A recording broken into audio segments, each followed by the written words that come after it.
my Lord, show me right from wrong. Give me light, make me strong. I know the road is long, make me strong.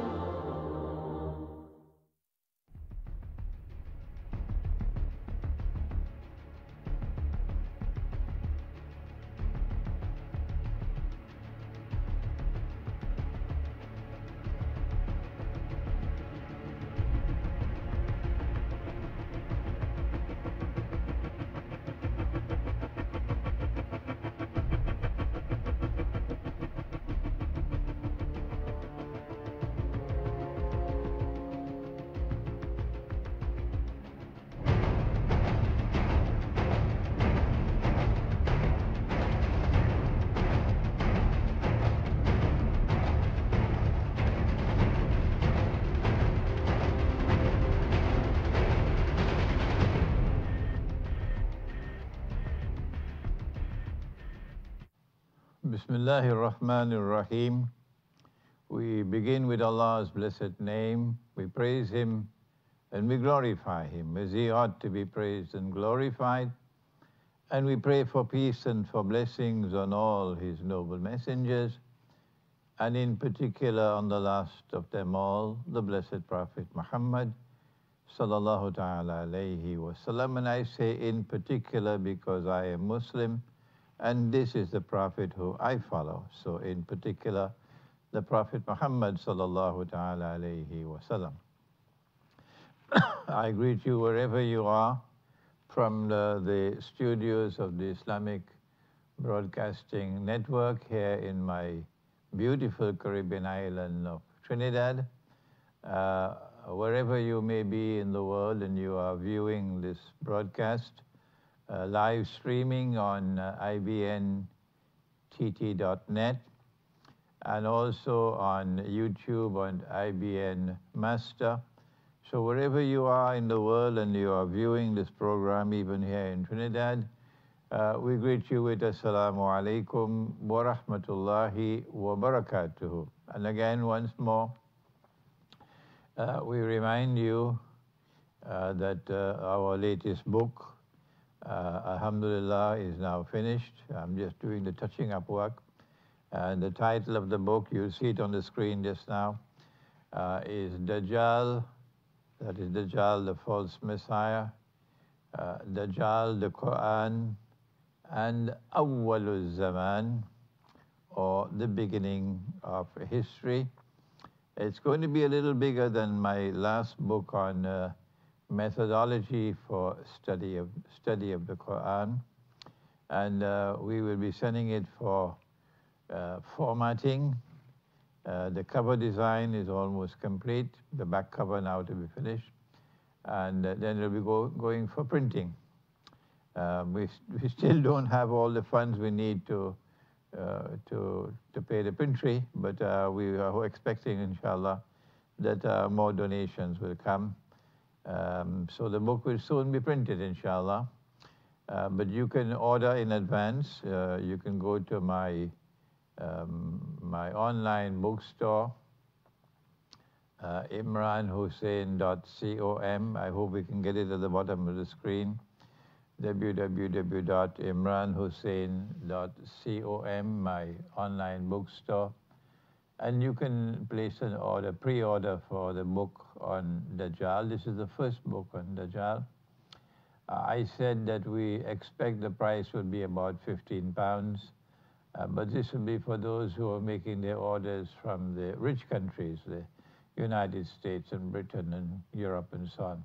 There we are, the book on the screen now.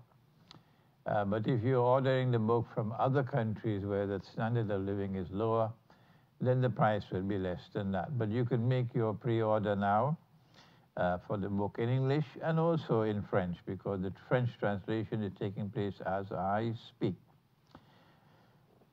So that's the first announcement, reminding you about that book. I hope to be writing 4 more books on Dajjal. Let me remind you one more time, so that you can raise your hands and make dua that Allah most kind might give me life to be able to complete them. The second book on Dajjal, which is already being written, is from Jesus, the true Messiah, to Dajjal, the false Messiah or the Antichrist. A journey in Islamic eschatology. The third book is on Dajjal and money. The fourth book will be on Dajjal and women. That is the modern feminist revolution.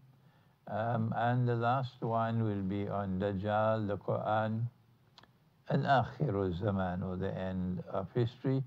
And I know that these 5 books will not complete the subject of Dajjal, but I'm 75 years of age now, and it's becoming increasingly difficult to sit down for hours and hours and hours and hours writing and writing and writing.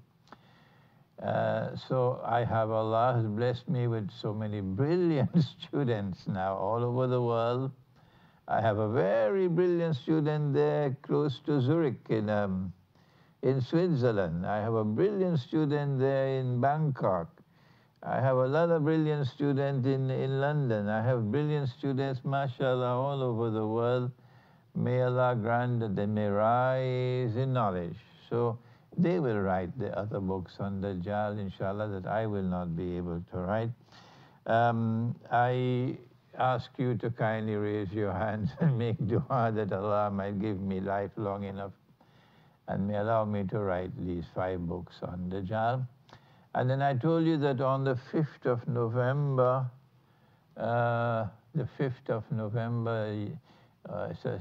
Yawmul Ahad, or the first day of the week, Sunday, at 10:30 in the morning, we have planned a brainstorming session to discuss how do we respond to the predicament, the challenge, the awesome challenge of this transformation taking place in the world of money. That we anticipate, while others are eating their biryani and going to sleep, and yet others are fighting over peanuts, we anticipate the demonetization of all paper money, meaning that you cannot use paper money as money anymore. If you have the paper money and a certain time expires, then it'll be worthless. You can use it as wallpaper. Yeah. It's called demonetization. I apologize for this long word. So we anticipate, we who are keeping our eyes trained on what is happening in the world, and who are searching in the Quran and in the Sunnah to understand what is happening in the world and to seek to respond to the changes in the world appropriately and in accordance with the truth and in a manner pleasing to Allah, and which will allow us to protect our faith. While others are eating their biryani and going to sleep, we are doing this. So we want to know how to respond. 100 years ago, when the transformation was taking place from real money, that is gold and silver coins, to this monopoly money that we now have, and we have bogus fatwa. Oh, it's so shameful and disgraceful. Bogus fatwa that this paper money is halal. When that transformation was taking place 100 years ago, it appears that the world of Islamic scholarship was asleep. I like that French term, they say, faire dodo. My grandmother's sister died at the age of 104 here in Trinidad. And she grew up as a child at the time when the French expressions were still being used in Trinidad. So she never referred to the city where I now live, San Fernando, by that name, San Fernando. No, she always called it Pitibug. And so she used to use the term dodo, to sleep, dodo. It's still being used here in Trinidad. It's a French term, faire dodo. So at that time, 100 years ago, the world of Islamic scholarship was in the state of faire dodo. They were sleeping, and they did not even understand what was happening in the world of money. and they failed and failed miserably to respond to what was happening in the world of money at that time, when the change was taking place from gold and silver coins to paper money. And then when the change took place from the Bretton Woods monetary system to the petrodollar monetary system in the 1970s, the world of Islamic scholarship was again fair dodo, fall asleep, or they didn't know how to respond. They were not even conscious of what was happening in the world. That is the pathetic reality that we face. But now, no. Now we have many of our people who are conscious, who are aware of what is happening, and who can perceive that we are on the verge of the demonetization of all paper money. Remember what India did 1 year ago, demonetizing the 1,000 rupee note and the 500 rupee note. This was a cue, this was a sign. The government of India was betraying the Hindu religion. Where are the pundits who will stand up and say that? Why is it an Islamic scholar has to say that your religion is being betrayed by that government in India? When they acted on behalf of Wall Street, yes, that's what they did, to demonetize the 1,000 rupee note and the 500 rupee note, and the European Union is demonetizing the 500 euro note. And around the world, this movement, this transformation away from paper money to electronic or digital, and now is being called virtual money, is taking place. That we're leaving the real concrete world, and we are going into a make-believe world. They call it a virtual world. That's where mankind is moving, yes. Away from the concrete world to a virtual world. This transformation is taking place. Maybe I'm wrong, maybe it won't be within 1 year, maybe be 2, maybe 3 years from now, but not too long from now. And it will be complete, no more paper money, and only electronic and digital money. If you're listening to me in Trinidad, we want to discuss this subject on November the 5th at the Jama Masjid in San Fernando at 10:30 in the morning. And you cannot walk in. This is a private session. If you want to attend, you must contact us, so we register you, okay? So we'll know who are those who are coming. And there are some unwelcome guests that we would not want to have. You know who I'm talking about. So if you want to attend that brainstorming session, it's a session in which we'll be sharing views with each other and discussing views with each other, how to respond. I will lead the discussion, but today, not only are we inviting you to come and join us, but you must send an email to you'll get my email address at the bottom of the screen. You can also send an email to IBN. They will put their email address at the bottom of the screen. You can also call at IBN to say we want to attend this session at the Jama Masjid San Fernando. Please do not come and just walk in without registering yourself. You don't have to pay for registration. You're also going to get lunch. You don't have to pay for lunch. All right, but don't just come and walk in. Please do not just come and walk in. We don't want you to do that, because there will be some unwelcome guests. We don't want, you know who I'm talking about. So you must register. But today we will, in anticipation of that session on the 5th of November, incidentally, if you are abroad and you want to come to Trinidad to attend that session, which will last from 10:30 and maybe until a little bit after Salatul Zuhr. We'll have lunch, and then we can also continue the discussion. You can come from abroad as well. We already have some people who are coming from abroad. There was one who wanted to come all the way from Egypt, but unfortunately, he could not make it. Brother, I hope we will be able to come and visit you in Egypt, inshallah, sometime. I was once a student in Egypt for 1 year. So today what we'll do is we'll have the brainstorming session, but here on live on IBN. You can call in with your calls, and whenever you call, we will interrupt the program to take your call. The numbers are at the bottom of the screen. You can also call from abroad, but I hardly think there will be many people viewing the program live from abroad because we did not advertise it properly. I don't have my laptop with me because the screen has gone bad. There's a ribbon that connects the laptop with the screen, and that has to be replaced. So I can't receive your emails live, but you can send an email to IBN if you want with your question, and they will write it out and bring it for me. Or you can call on the phone, the bottom of the screen. At the bottom of the screen, you get the numbers there with your questions or with your comments on the subject. How do we respond to this challenge of electronic and digital money, which is now on its way?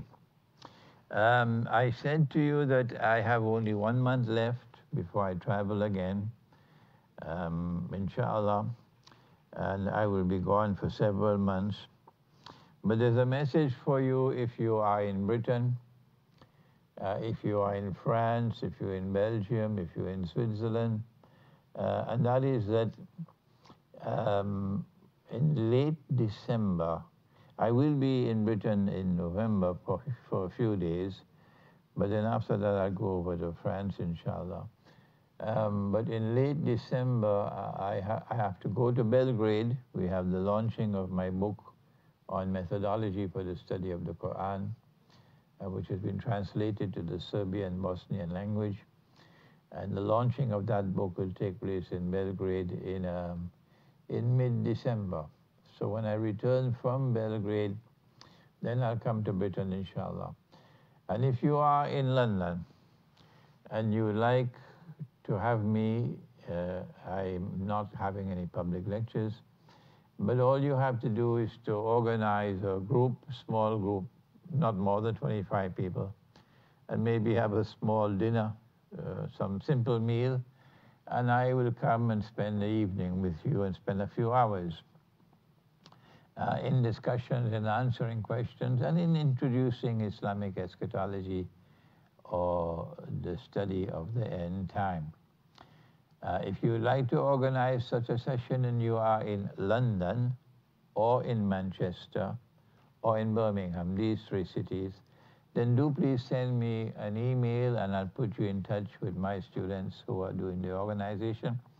And we'll see whether we can put an evening for you to come and sit with you and spend the evening with you and have a small meal and have a nice long discussion session and answering questions. Remember, this is London, mostly London, but also Manchester and Birmingham and the areas close to these 3 cities. But if you're in France, no matter where in France you are, in Belgium, and you like to organize a session, my French is not that good, but I remember I was in the south of France and we had a session, and the fellow who was supposed to do the translation to English, I was not at all happy with his work, so I took over, and I spoke for 2.5 hours in French. Yes, they must have enjoyed my French. They must have enjoyed my broken French. Anyhow, I tried my best. But if you would like to have a session in France, in any one of the cities of France, in Lyon, for example, in Paris, do please send me an email, and the group should not be more than 25, and we can have some small dinner or so, some couscous or whatever it is, and I will spend the whole evening with you, a few hours, in discussion session. I can hold my whole in a French discussion in French, but if we want to have a serious talk, then I'll need someone to help me with translations to English. That is the news for you if you are in Britain, if you're in France, if you're in Switzerland, in Geneva, in Lausanne, whatever you are, small groups of people. The same thing I want to say for Trinidad. That is that if you are in Trinidad and you would like me to come and have an evening with you, not in the masjid, no, not in the masjid, but in a private home or in a hall or something, and a small group of people, I know most of the young people will be interested in meeting with me, then send me an email, or you can call on the phone to organize a session, and I'll be happy to spend an evening with you, inshallah. All right, here are some questions. Dear Sheikh, I have been told by a Christian that he will never convert to Islam because he read in the hadith that the Prophet said that the mind of a woman is deficient. What's your opinion?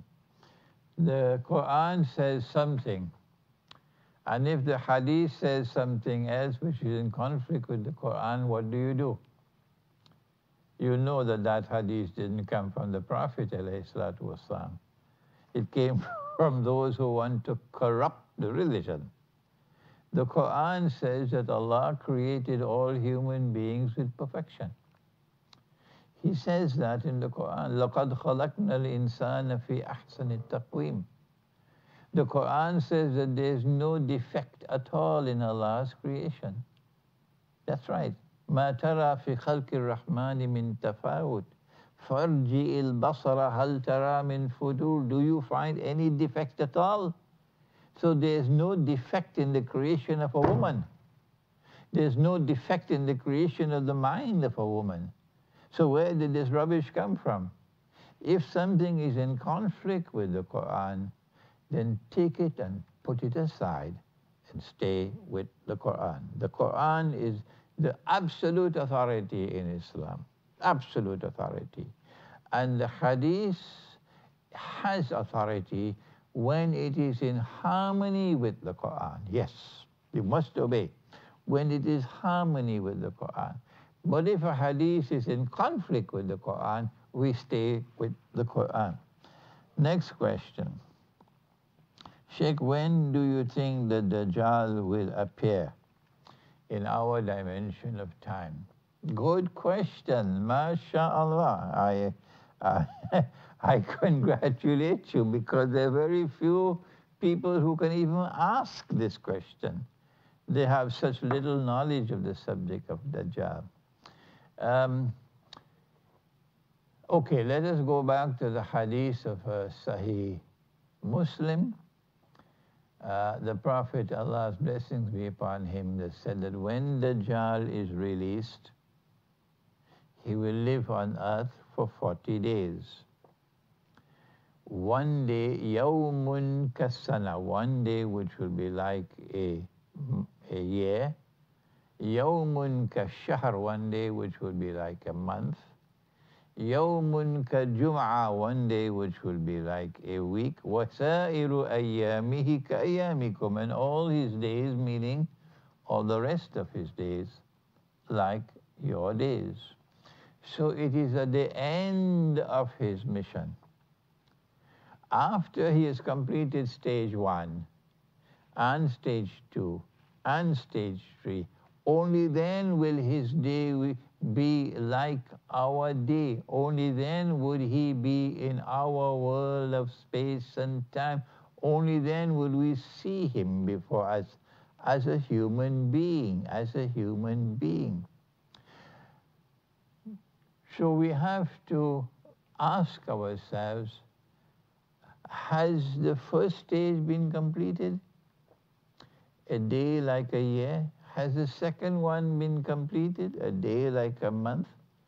When will the third one be completed? A day like a week? My book entitled Jerusalem in the Quran has answered that question. And the second book of mine, entitled Suratul Kahf in the Modern Age, has a chapter on the Quran and time. I wish I did not have to write that chapter. I really wish I did not have to write it, because that chapter should have been written by my teacher, Maulana Dr. Fadlur Rahman Ansari, rahimahullah, or it should have been written by his most learned student of all, which is not me. His most learned student is Maulana Siddiq Ahmed Nasir, or by Maulana Wafi Muhammad, or by Dr. Ibrahim Abul Fadl Mohsin Ibrahim in Durban, South Africa, or by Sheikh Ali Mustafa. I'm the least learned of them all. So I had to write that chapter entitled The Quran and Time. And in that chapter, you'll find me giving my views, explaining this hadith. My view, my answer to your question is that it is my opinion that we are now at that moment in time when a day like a month is coming to an end, and Pax Americana is now in irreversible decline, and Pax Judaica is preparing itself to replace Pax Americana. Pax Judaica, of course, would mean Israel replacing the United States of America as a new ruling state in the world. And when that happens, then a day like a week will then commence.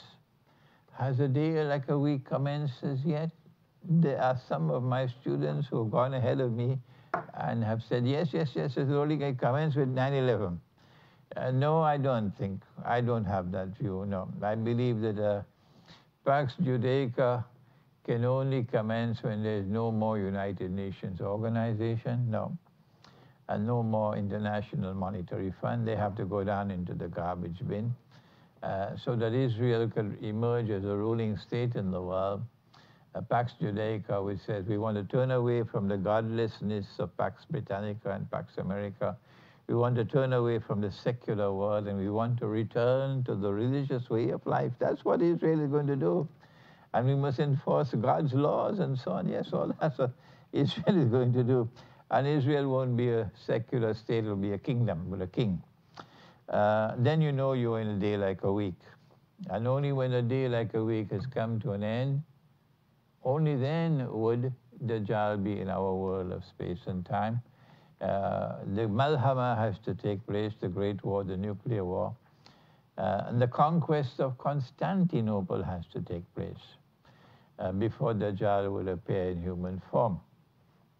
Remember, Constantinople is the name of the city. Remember that if the Prophet alayhi salatu wasalam called a city by a certain name, then it is the Sunnah. Are you listening to me? It is the Sunnah to use that name for the city, the Sunnah. If he referred to a city by a certain name, then it is a Sunnah to use that name for the city. You can give the city a nickname, like New York is called Big Apple, no problem with that. But the name of the city must not be changed. You cannot abandon the name Constantinople. No. Because Nabi Muhammad ﷺ used the name Constantinople. Are you listening to me? Because the Prophet used the name Constantinople, you cannot abandon the name Constantinople. You can give a nickname to the city. You want to call it by other names, by all means, but this name cannot be abandoned. So he said, لَتَفْتَحَنَّ الْقُنْسْتَنْتِنِيَّةَ, you will most certainly conquer Constantinople. Today they call it Istanbul, and they prohibit the use of the name Constantinople. That is wrong. And I raise my voice against it. I take my time with this because the Prophet referred to the city as Yathrib. Yes, he did that. If you don't remember, I'm reminding you. He said, Umranu Baytil Maqdis Kharabu Yatrib. Since he referred to the city by the name of Yatrib, of course there is no problem in calling or describing the city as Madinatun Nabi.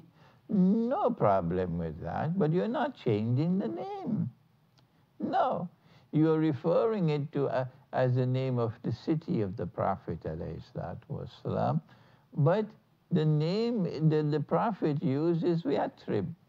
And in the Quran, Allah refers to it as Yatrib. So you cannot abandon that name as you have done.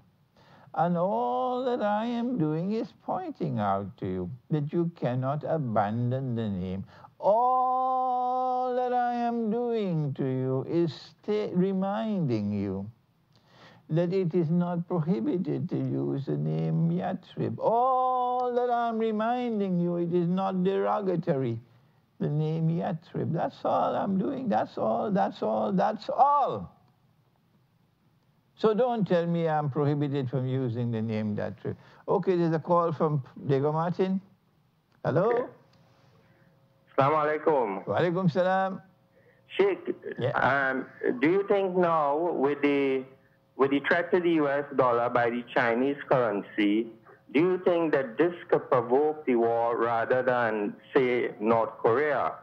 And in which case, Trump might be only the scapegoat that they will blame, but it will really be those who control the monetary system who will be doing this. Diego Martin, Jazakallah. are you Trinidadian?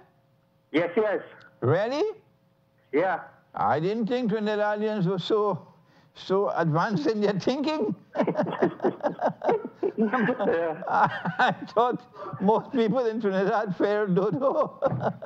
Yeah. I congratulate you, Diego Martin. Yes, I congratulate you, mashallah. I'm happy and proud that I have people in Trinidad who are so advanced in their thinking. Yes, I think the main cause of the nuclear war which is coming is the mountain of gold. You know what I'm talking about. The mountain of gold. The Prophet said, alayhi salatu wasalam, hadith is in Sahih Bukhari, he said that the river Euphrates will uncover a mountain of gold. Euphrates is in Iraq. It will uncover a mountain of gold and people will fight for that gold. And 99 out of every 100 would be killed. And each one would say, I will be the one who survived, but the believers must not touch that gold. When in 1974, Henry Kissinger fooled King Faisal and got him to agree to this manifestly haram agreement that Saudi Arabia will sell its oil for only US dollars, only US dollars. And this is what the Chinese are now challenging. This is what the Chinese are challenging. The agreement was that Saudi Arabia and the Arab oil producing countries after that and OPEC would sell their oil for only US dollars, which meant that there'd be a tremendous perpetual demand for US dollars, since oil is the biggest commodity traded in the world market. And that will, once there's a demand for the US dollar, it survives, yes. And that will allow the US dollar to fly high. This is the petrodollar monetary system. And when this came into being in 1974, the prophecy of Prophet Muhammad ﷺ was fulfilled. Yes, it was fulfilled in 1974. But if you want to sit down on a sofa and wait for a mountain of the metal to come out of the river, by all means, keep waiting. Keep waiting. So I agree with you. That's right. What the Chinese have done is very, very skillful. You know that the Articles of Agreement of the International Monetary Fund created by Dajjal prohibits the use of gold as money. The reason why they prohibited it is because you cannot have this bogus monetary system. It will not survive if gold is in the market. The good money will destroy the bogus money. So they had to prohibit the use of gold as money. That's what the Articles of Agreement of the International Monetary Fund have done. And by gold, when they say gold is prohibited, they imply silver as well. Probably they didn't have the courage to put in the word silver, but they meant silver as well. So what the Chinese have done is very skillful. And it is certainly an attack on the petrodollar monetary system. The Chinese are saying, we are going to buy your oil from you, and China is now the biggest customer that the Saudis have, surpassing the United States. So if your biggest customer says, I'll pay you in Chinese yuan, but when I pay you in Chinese yuan, you can convert the yuan to gold. We'll convert it for you to gold at whatever is the market price of gold. So you'll have gold, real money. If Saudi Arabia agrees to this, and I don't see any way that the Saudis can escape, they're stuck in this now, and they're in a big predicament now in the economy, then that will be the beginning of the end of the petrodollar monetary system. So yes, the big war that's coming is because of the attack on the petrodollar monetary system, which will become the collapse of the US dollar. But they cannot allow the US dollar to collapse other than in a big war. Because if the US dollar collapses, there'll be chaos, there'll be anarchy in the United States. That's the country of the world where you have the most guns in the hands of people. Oh yes, there will be anarchy in the United States if the US dollar collapses. So they'll have to hide the collapse of the monetary system in some kind of a big envelope like a nuclear war. So I agree with you that this is what is likely, but they have to have a trigger to pull for the war to begin. And the war will not begin with a direct attack on Russia and China. They have to have some proxy. And I think they are fishing for war in Korea and using that to try to provoke Korea to respond to them with some kind of a military response, and then use that as the excuse to launch a war on Korea, which will drag China into the war.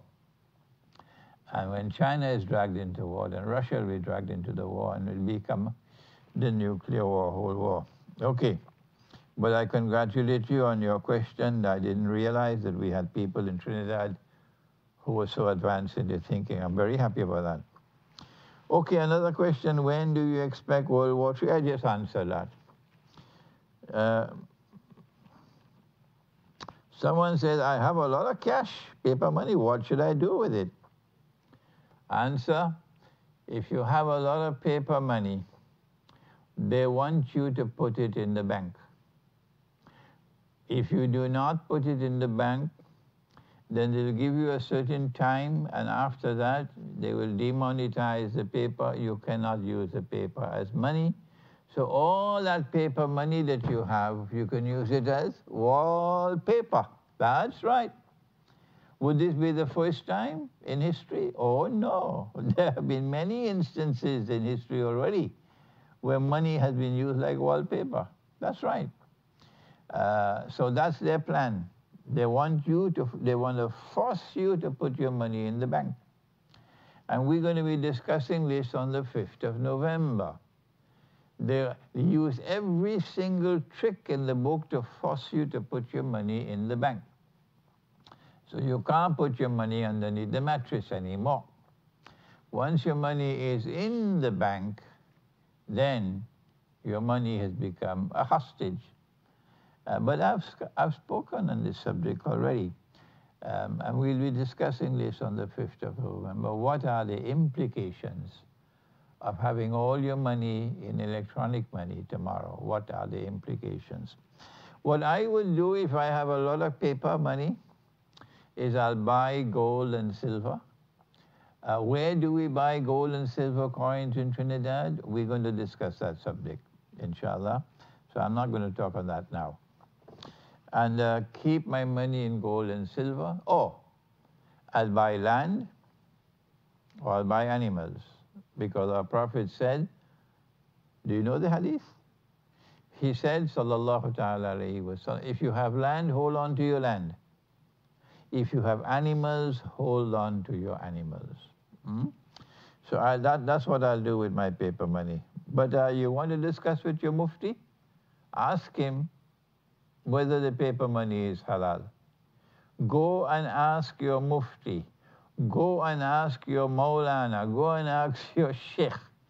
Ask them. If they close the door, knock and knock and knock and knock and knock until they open the door, and ask them, is it halal?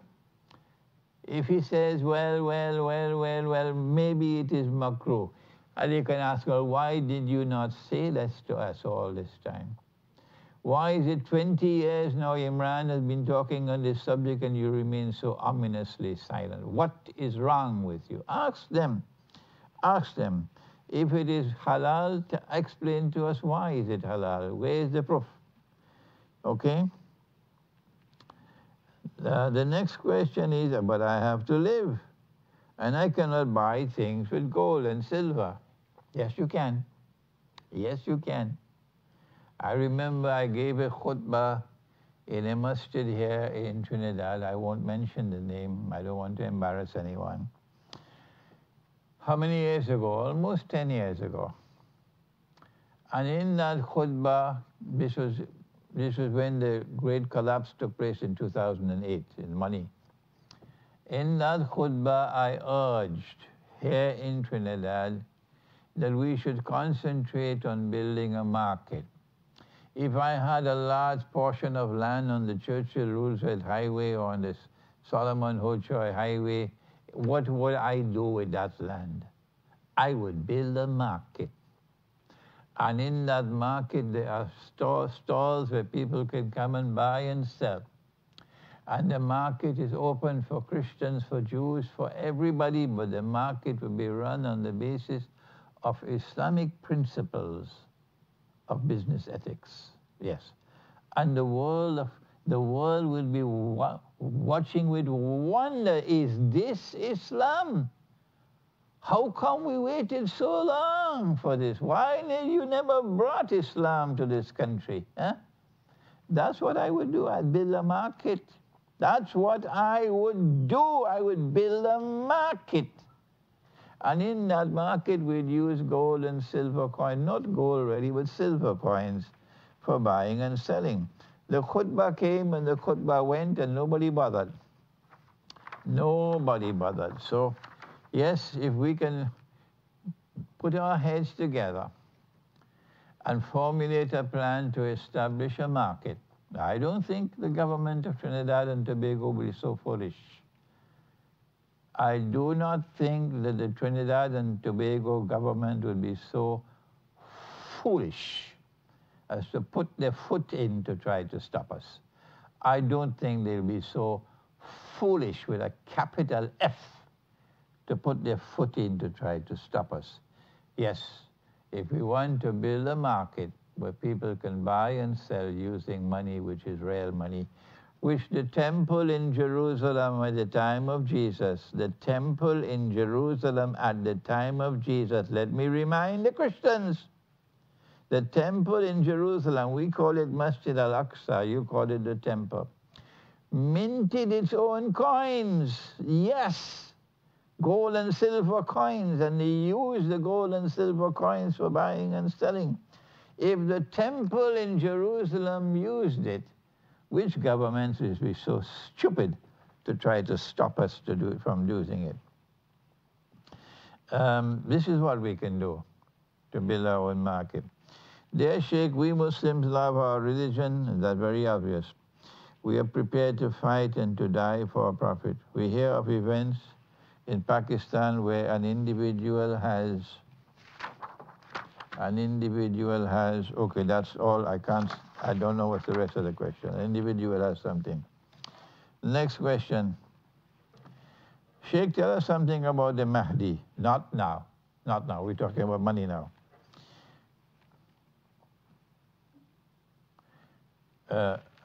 Okay. an individual has controversial opinion of our religion, and our brothers are not able to control themselves, resulting in violence and death, how should we react to people who claim our holy book does not say the truth? How should we react to people who claim that our holy book does not say the truth? You can reject Islam, you can reject the Quran, and that does not mean we have to wage war on you. No. Our response to you would be, Lakum dinukum waliya din. To you your religion and to us ours. So your rejection of Islam or your rejection of the Quran does not result in warfare. However, you have your religion and your way of life and we have ours. If you want to step into our home, where we want to live the way of life of Islam, and in our home you want to wage war on the Quran, then it's time for us to take out the sword and get rid of you. That's right. This is treason. This is sedition. This is trying to put a sword on our throat inside of our home. That cannot be allowed. No. If you are living in your house and you have your religion and we living in ours and we have our religion, and you reject ours and you say the Quran is false, our response is, Lakum dinukum waliya din. That's right. You have your way, we have ours. That's a peaceful response. But you can't come into our house to wage war on our religion. No, we take out the sword for you. All right.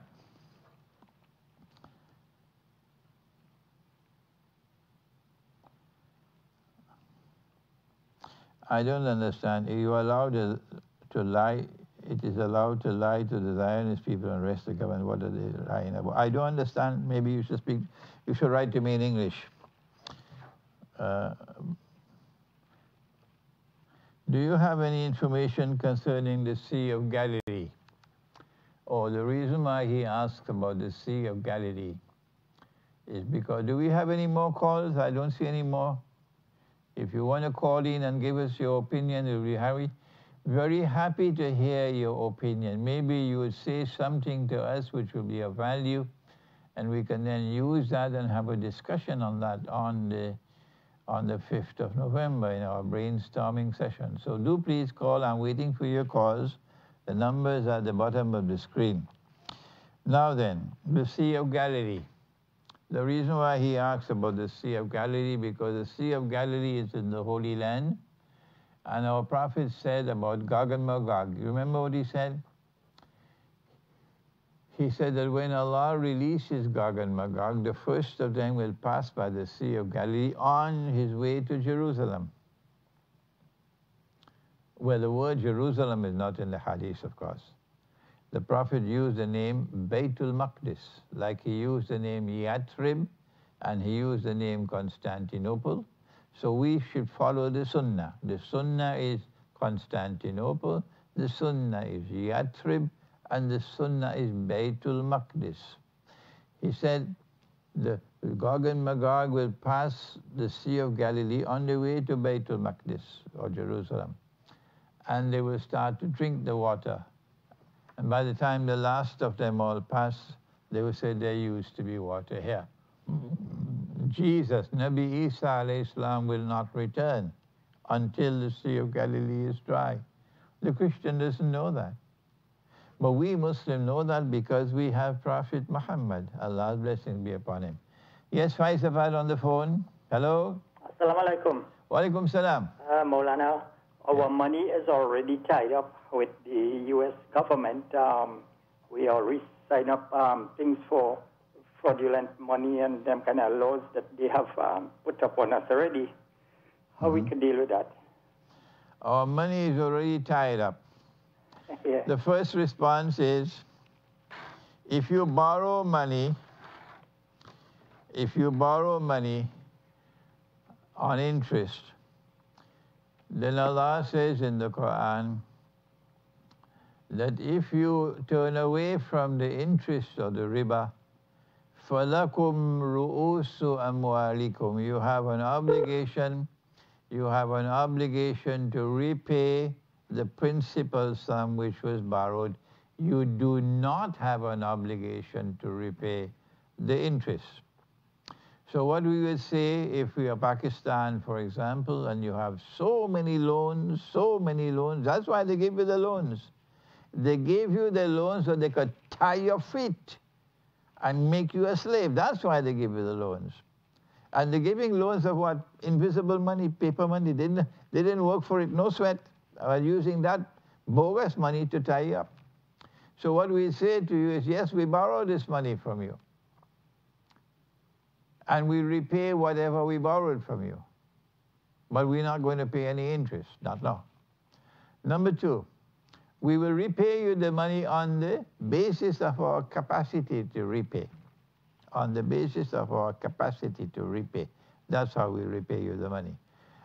So if Trinidad and Tobago borrowed money, and Trinidad and Tobago wants to follow a path in which there is a capacity to survive and escape slavery, then this is what Trinidad and Tobago should do. But we don't have that kind of government in this country. We have governments who have such blind, they have eyes and they can't see, that now the government says that if she is 17 years of age, she cannot be married. Yes, wait. All of you who support that legislation, all the political parties in parliament who supported that legislation, we who follow the religious way of life, we are telling you, wait until you go in the grave and you'll see what you'll do for challenging the law of God. Yes. So for those who are with debts and you cannot pay your debts, this is the way to respond. Another call from Diego Martin. Hello? Hello, Assalamu alaikum, Sheikh. Walaikum salam. Yeah, Sheikh, are you aware that some years ago, President Nkrumah of Ghana, he appealed to all third world countries to band together and make a decision to stop paying interest. And this would have gotten out the countries from their perpetual debts. But nobody took him on. Okay, I want you to do me a favor. My email address is at the bottom of the screen. Hello? Yeah. You find my email address at the bottom of the screen. Give me the evidence that President Kwame Nkrumah ever made such a statement. Give me the proof, okay? It's very important to me. Dr. Williams had very great respect for Kwame Nkrumah, and it was in 1964. Williams went on an African safari, yes. And one of his stops was Ghana. He took a delegation from Trinidad to Ghana, and he met with Kwame Nkrumah in Ghana in 1964. And then from there, he went around, and then he came to Cairo. And I was a student in Cairo. And we invited to meet with him. And I met with him, and I shook hands with him in Cairo. So please take my email address and send me the proof that Kwame Nkrumah made such a statement. Okay, we continue now with the questions. But I'm not getting any calls from you. What happened? I'm not getting any calls from you in which you will suggest to me, what can we do? What can we do as Muslims to set an example for the Christians and the Hindus in this country? That we Muslims are leading the way of responding to the predicament of electronic and digital money and virtual money. Aren't you thinking? Come on, let me hear what you have to say. All right, we still have some time. Okay, what about the coming of Nabi Isa alayhi salam? He will descend after the Dajjal in order to kill him.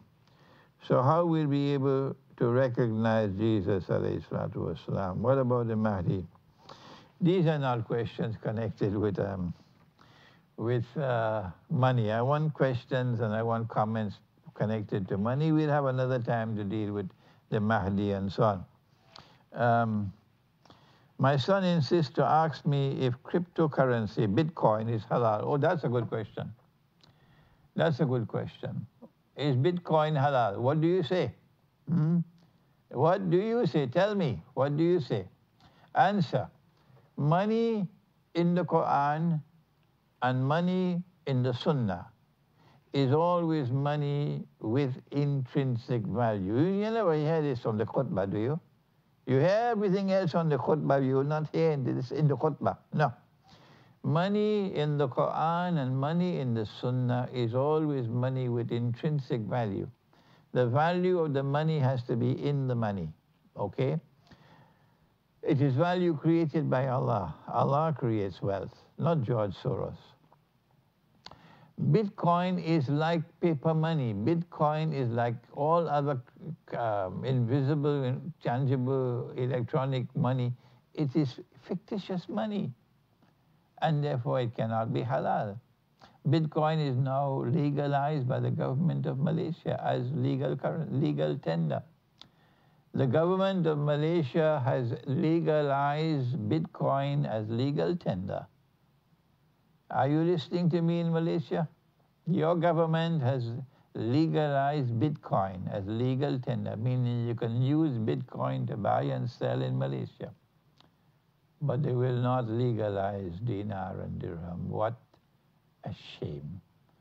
What an awful shame for all the religious institutions in Malaysia who are supposed to be upholding the religion, for all the ustaz and the maulanas and the shuyukh and the muftis of Malaysia who are supposed to be upholding the religion.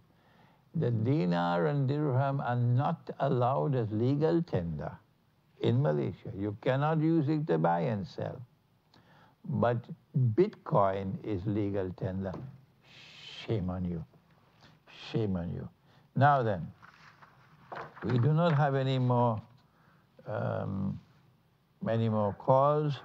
I want to return in the few minutes we have to remind you that one form of riba is of course buying and borrowing and lending money on interest, but another form of riba is to rip off people. Okay, I gave you the hadith, to rip off people.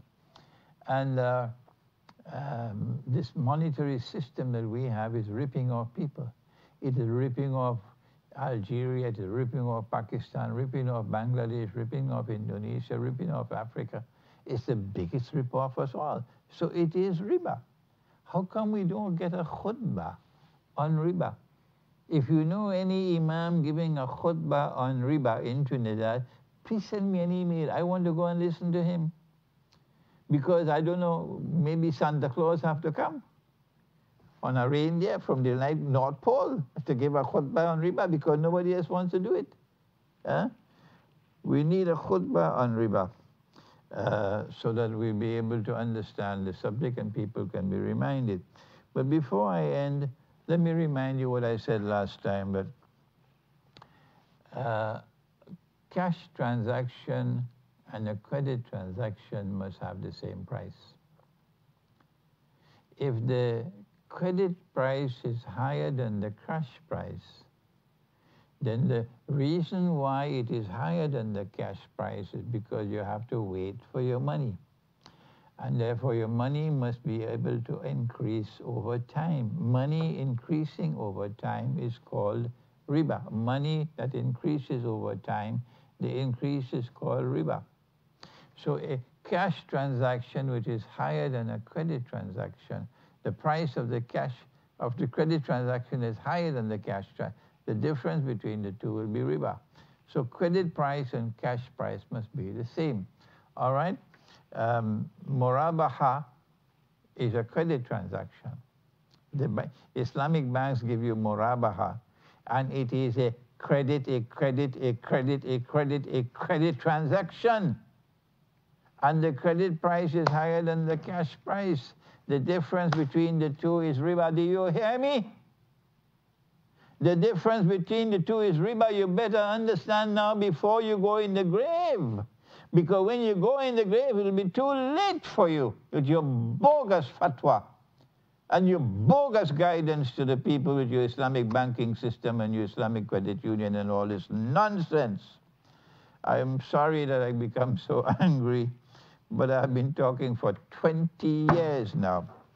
And I'm fed up and I am frustrated. So kindly forgive me if I become angry sometimes. Thank you. Wassalamu alaikum rahmatullah.